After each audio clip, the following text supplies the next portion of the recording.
It's become a real David and Goliath story when it comes to M&A. Lazard and Evercore both came out with the results today. And add that to Greenhill last week, it looks like the boutiques and the independent M&A advisory shops are really walloping the big bulge bracket. Anthony, you've crunched a few of the numbers. It's a pretty interesting story. Yeah, I mean, on absolute terms, of course, most of the big guys are easily getting more revenue just because they're far bigger. On a total revenue. But if you're looking at just looking at percentage growth or decline, then the first half of this year, the three independent firms you mentioned have collectively roughly stayed stable. It's down just 2% on. And that's over the first 2 quarters, not just looking at 1 quarter, exactly. Obviously. Now, the big 5 investment banks, so Citi, B of A, JP, Goldman, Morgan Stanley, are down 24% over that period.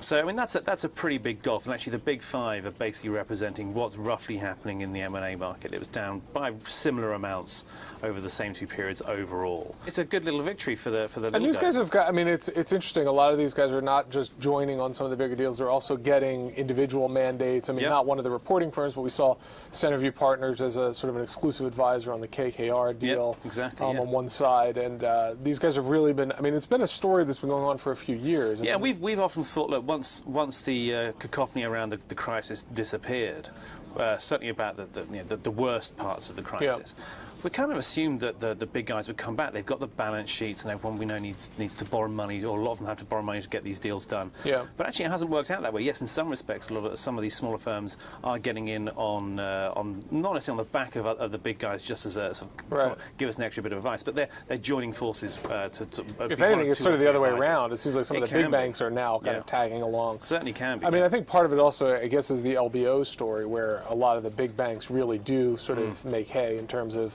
providing that lending, and those deals have almost completely dried up. They hardly exist. Even if you're doing an LBO, you're putting a lot more equity in than you used to. And even there, you're seeing some of the revenues coming through. The question is also, I guess, on a market share base. I mean, just the other thing. I mean, Perella Weinberger just got called in to advise on Citigroup, Morgan Stanley kerfuffle. But I mean, I guess the bigger question is on the market share. I mean, they have really ramped up. I think it was traditionally around 8 to 10%. Now they're up around, I think, over 15%. How sustainable, I mean, is that? Well, that's the big question. If we go back to what we were saying earlier, that the fact they've gone this far with such a high level of the market share compared to what we thought would happen is a great sign.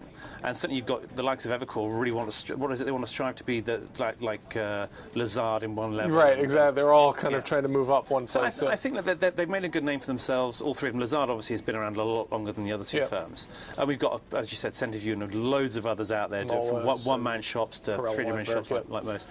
They all have specialities they want to keep going. They all have the ability to get out there and advise these guys. I suppose the big question comes that when money is much harder to come by, and you really need your big banks, assuming they still exist, of course, the big in the current form, in the current form, then it may be harder for them. But at the moment, they're doing pretty well keeping the revenues flowing. Well, we'll keep an eye on these battles, which should persist as the M&A market is tough, and we'll be back with more Breaking Views tomorrow.